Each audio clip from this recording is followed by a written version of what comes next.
Hi, it's Dwyer. It is June the 20th, 2022.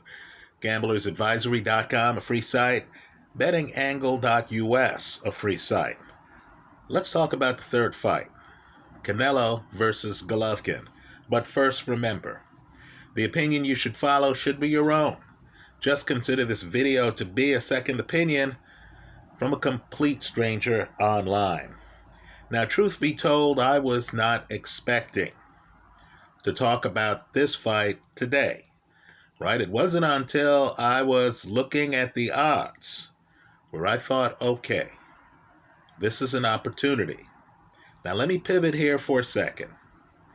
I want people to think about the real world right now, right? You understand that the Phoenix Suns were the top seed in the Western Conference of the NBA, right? You understand that the Warriors were something like the 3 seed, didn't have a record close to the Suns.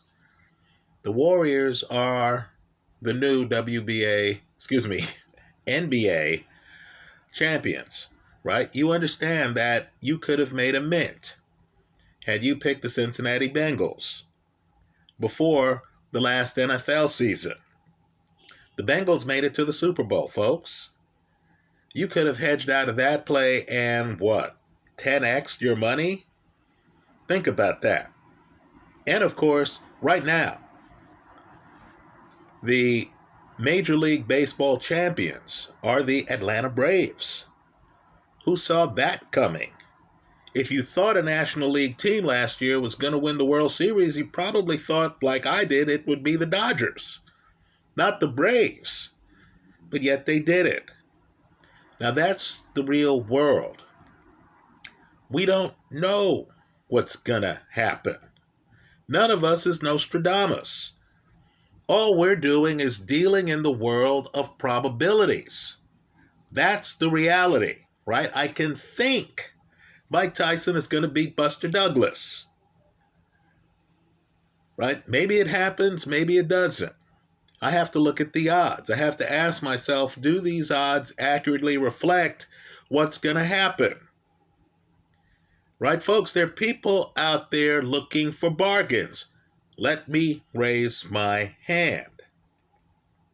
So what I want people to do right here, right now, is to tell me how likely you think it is that one of the all-time middleweight greats, all you have to do is look at his KO streak when he was champion, Triple G, right? What are the odds that he could beat Canelo?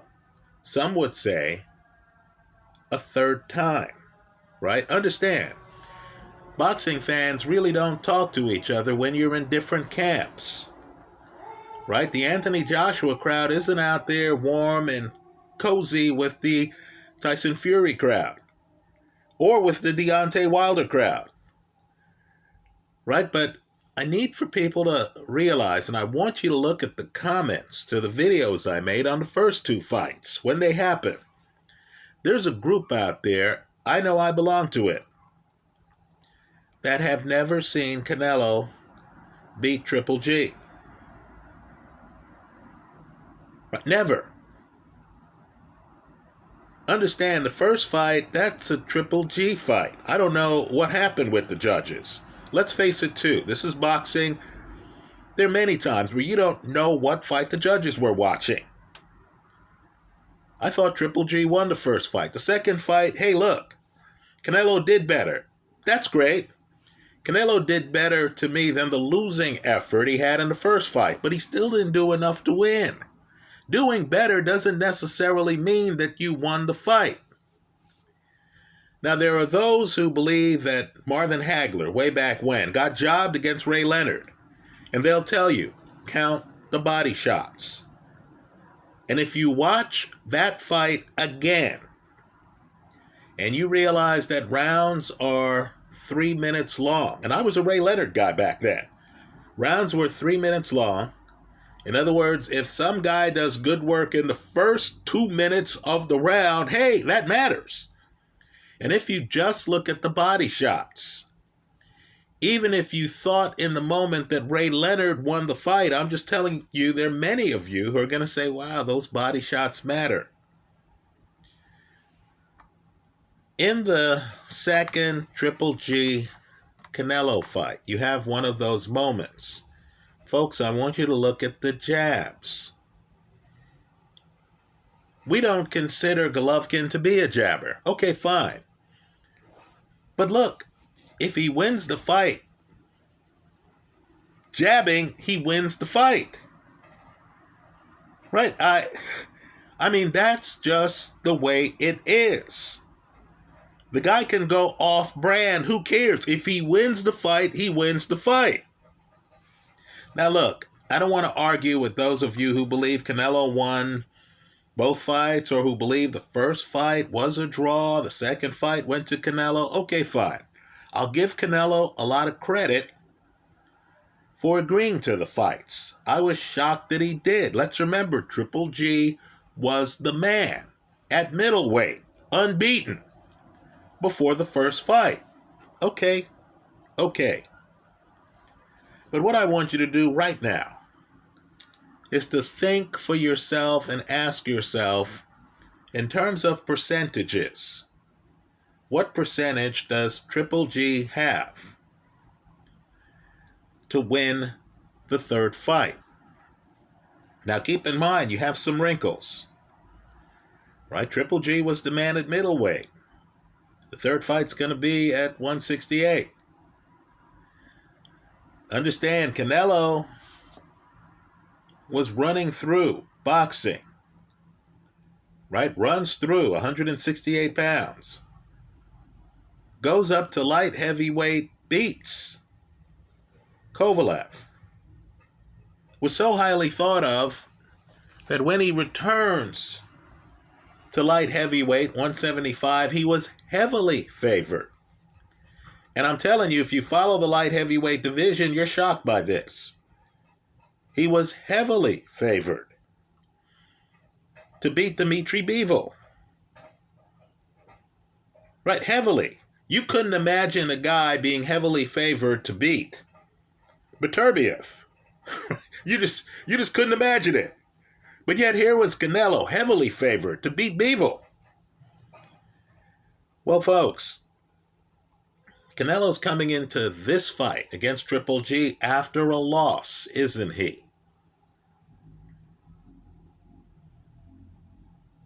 Understand, too, there are many people, let me raise my hand. I know I'm in many of these groups, okay? It is what it is. But there are many people who thought the scoring was a joke in that Bivol fight. Right? There is no way Canelo wins the first 4 rounds. What fight are they watching? I thought Bivol dominated the entire fight.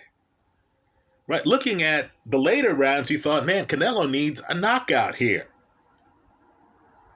Right? We're not talking about a fight where I have to look at a scorecard. We're talking about a fight where Bivol beats him up. Let's face it, too.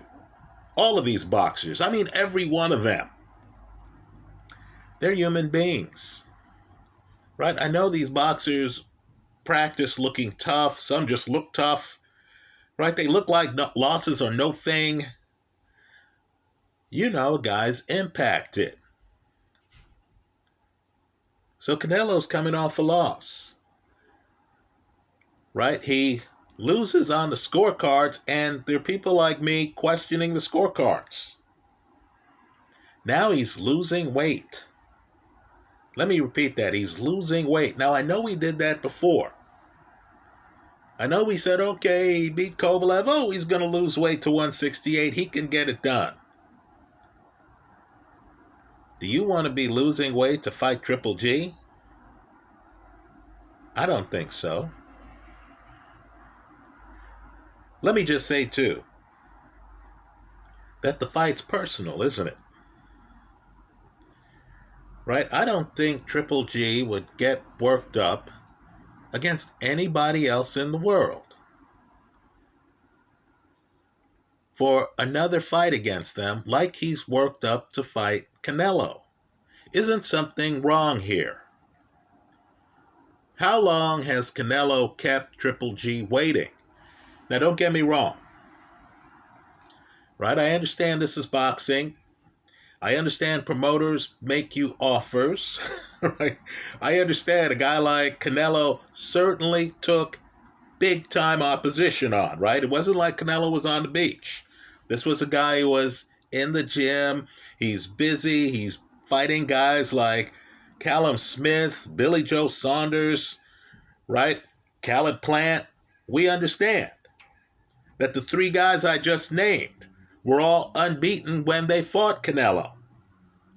Right? We get that Canelo was putting in heavy duty work. But understand the other side of the argument. Right? A lot of people believe that Golovkin won both Canelo fights. This is unfinished business, isn't it? Right? If you're going to try to get on boxing's pound for pound list, and if you're on that list toward the very top, how could you keep Golovkin, who's the older fighter, waiting as long as Canelo did? I know, in the comment section, my crowd, which is aggressive, and thank God for that, but my crowd's going to say, what about COVID? Right? COVID slowed down this third fight, right? We'll overlook then the fact that Canelo was actually fighting during the pandemic. Right? I mean, didn't the guy run through the 168-pound weight class during the pandemic? So now here it is. Canelo coming out off a loss. Canelo losing weight to get back to 168. Right? I get the feeling if Canelo had beaten Bivol, right, his intention was going to be to fight Beterbiev, Anthony Yard, whoever. Joe Smith, right? Gilberto Ramirez. Now he's back down to 168. So off a loss, he's losing weight against an opponent who is a future Hall of Famer, who feels ripped off, who's had to wait, who couldn't be happy about that. So I believe if we're looking at this the right way, let's say you believe boxing's a young man's game, that Canelo has the better defense, that Canelo did go to town on Golovkin's body in the second match, that a lot of the Golovkin mystique is gone, that Golovkin got hit with some shots by Ryota Murata, right? Look at the early rounds of that fight, right? If you believe that Golovkin looked uninspired, if you believe like I do, and I know most of the YouTube community disagrees with me, that Golovkin lost to Derevianchenko, then you're going to think Canelo has an edge, doesn't he? So how much is the edge? Is it 55-45?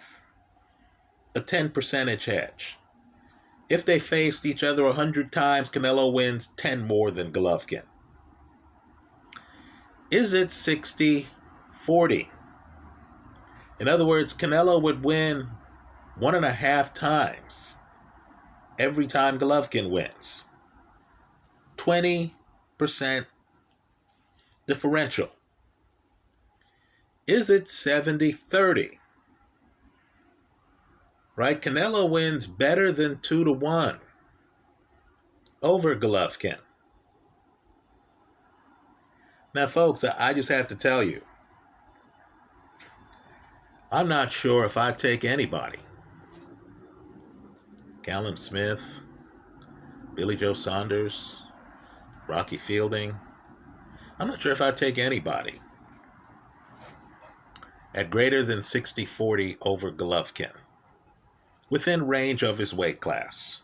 Okay, obviously, if Golovkin's in there against Anthony Joshua or Usyk, okay, I'll go with the bigger man.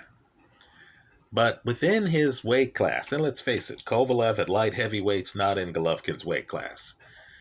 But even Kovalev, it would take a lot for me to go beyond 60-40 Kovalev. Right? Understand Golovkin's gifts. He not only has power, a lot of it, with both hands, but he's unorthodox. He throws his punches and they seem to have a little curve on them, even when he's throwing them straight. Right? Understand, too, the spacing. Golovkin is not a guy who crowds you. It's a unique style. He's a little bit away from you. Now, he had Canelo backing up the first fight. The second fight, Canelo came in with an audacious game plan that worked. It's one of the more audacious game plans of our time, as I see it. Canelo was diving in the pocket against Golovkin. How many times can you pull that off? Well, just understand, the odds right now are mispriced. I'm not saying Golovkin wins the fight. I'm not saying that at all. What I'm saying is it's a competitive fight. But what I'm saying is here, if you close your eyes and you think to yourself, well, what should Golovkin be? A plus 150? A plus 200? Right now, the casinos are offering you a plus 330. Plus 330. Let's put that in the math. You see a plus 330, what they're telling you is that the other guy would win 3.3 times for every time Golovkin wins.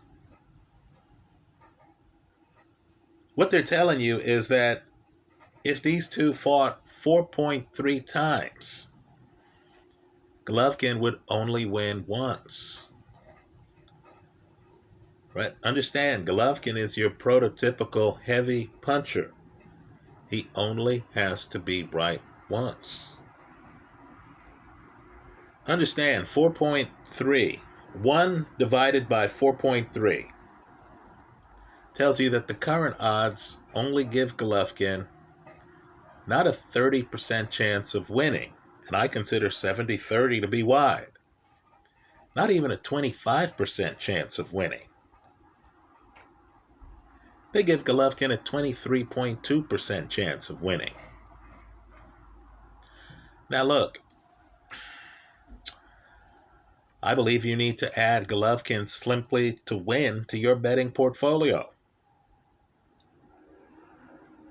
If you were like me, and you were at the end of the first fight, expecting the judges to award the fight to Golovkin, or like me at the end of the second fight, expecting the judges to award the fight to Golovkin, then you know that Golovkin doesn't need a knockout to win. You know that Golovkin can actually win on the scorecards. I know that's not how it was scored, but I'm just telling you, many people out there saw the fights and thought, wow, the judges could give this to Golovkin. Golovkin has a shot to win by decision. But more importantly, remember Canelo backing up in the first fight. Remember Canelo getting hit in the first fight. Understand that Canelo likes to walk guys down. Golovkin doesn't run, but he's not crashing the pocket unless he's hurt you. Golovkin likes to keep you outside. Right? Understand too, you know that Golovkin landed several big shots in both fights against Canelo. Several big shots. You understand that Canelo's defense, and Canelo is great defensively, isn't enough against Golovkin. Canelo was able to slip shots against Danny Jacobs, for example. Not so much against Golovkin. right? You also realize that Golovkin is hard to duplicate in the ring. His style is very different. Doesn't clinch a lot, is outside, right? Is throwing these long range shots, has ring coverage.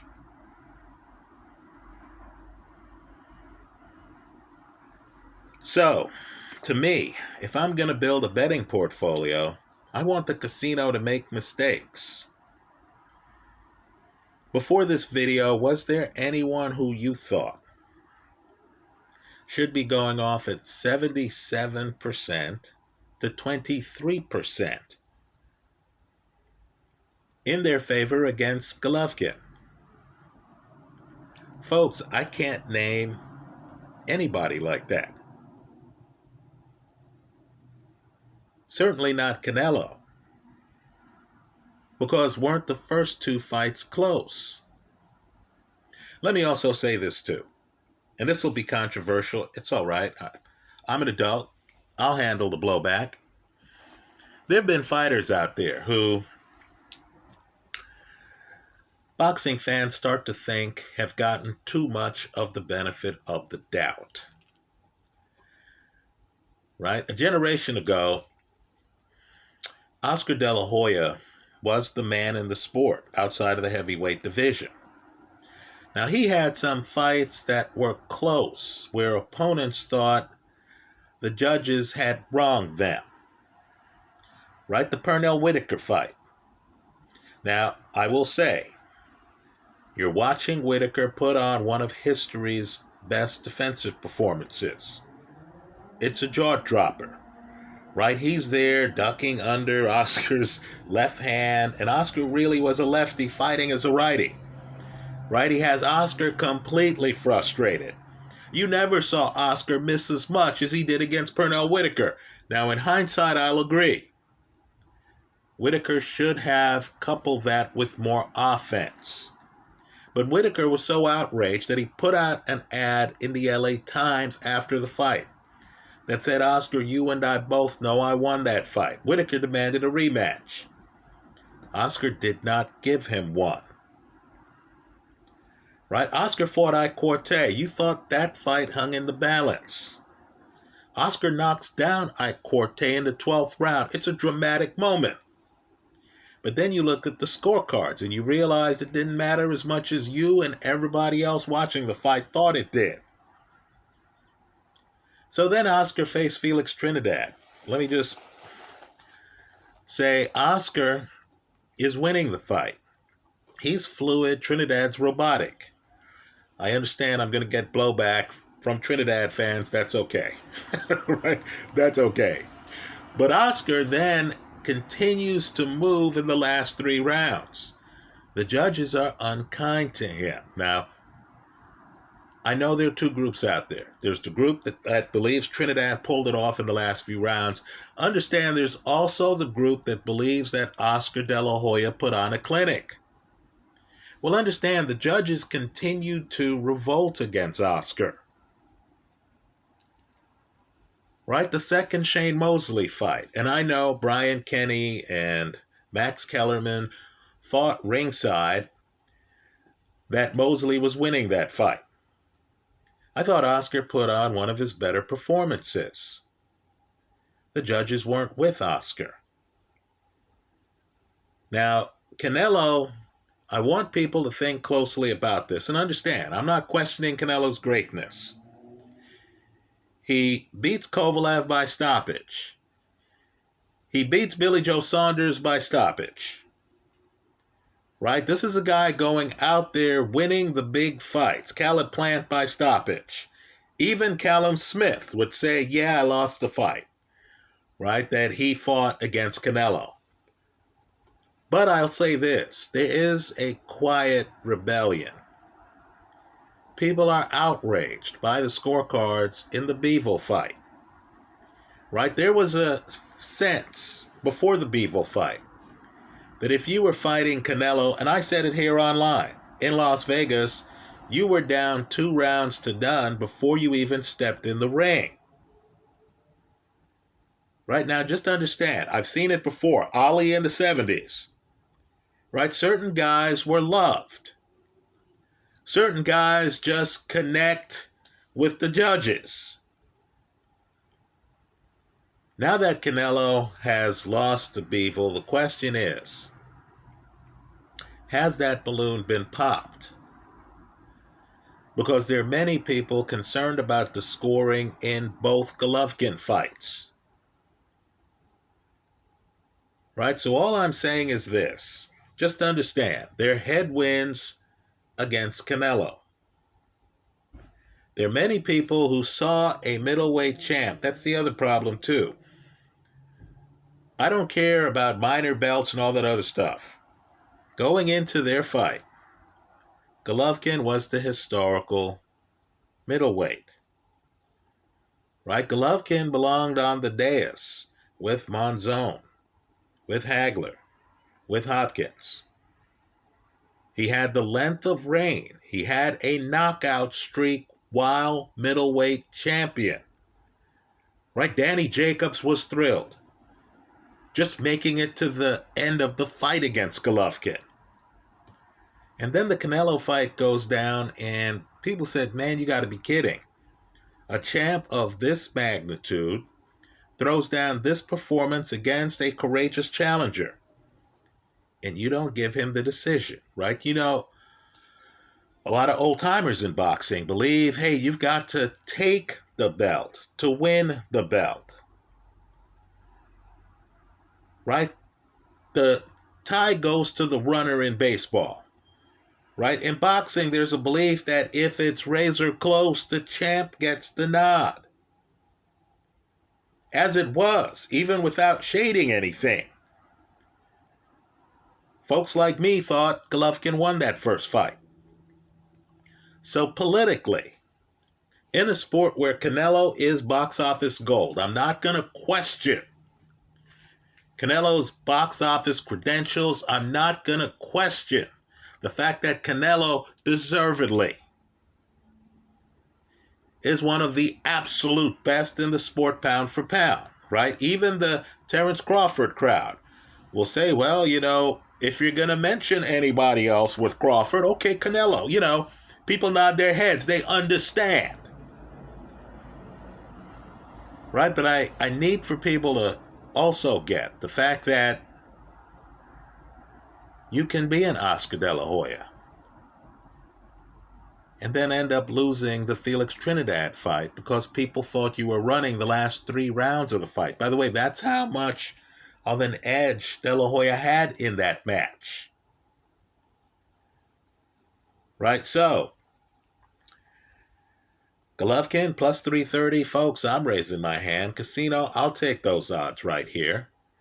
Right? That doesn't mean later I'm not going to add a Canelo side to the play.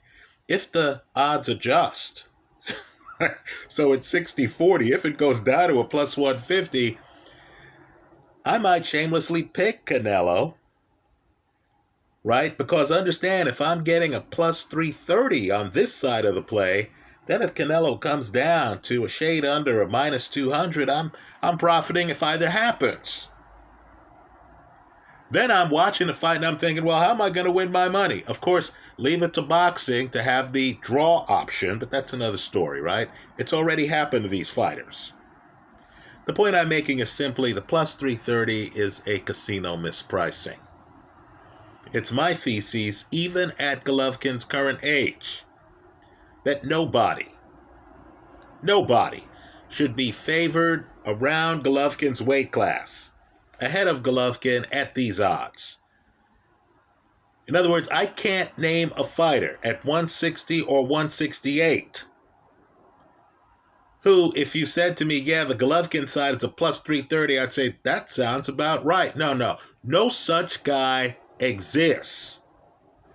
Right? Golovkin against David Benavidez, I would not expect to get a plus 330 on the Golovkin side. The casino is offering that to me here.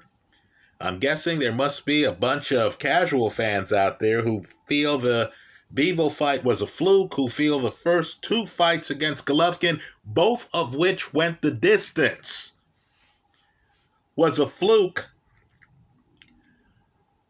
right? I don't think either of those fights was a fluke. I think Golovkin remains extremely dangerous. I'll agree, this version of Golovkin loses to the old version of Golovkin. I'll agree with that. But I also feel Golovkin only has to be right once. Right? And I'll also say, too, Canelo, the situation is not the best for Canelo. Coming off a loss, has to lose weight against a motivated opponent. People questioning the scorecards in the Bivol fight.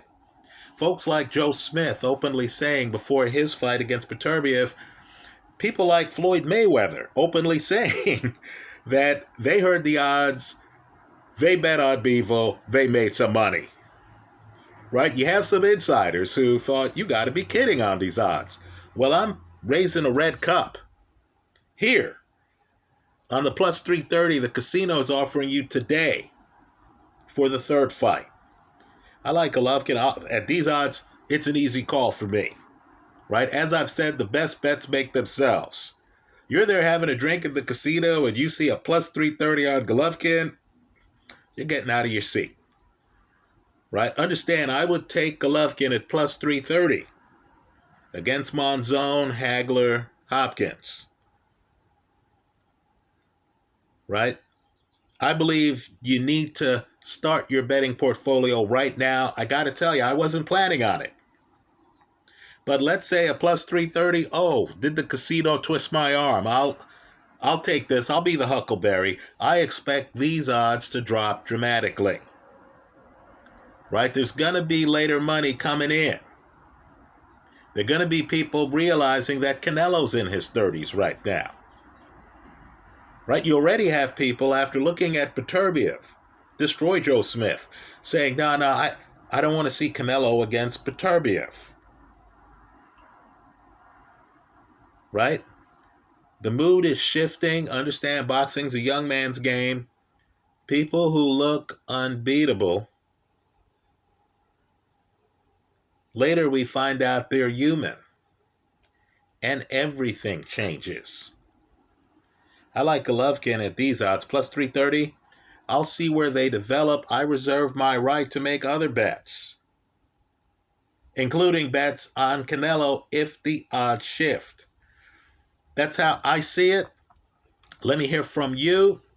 Let me also say, too, if you believe that Golovkin is an old man, that he's just there for fodder, right? There's going to be a prop that develops. It's not out right now, at least not where I looked, on Canelo by stoppage.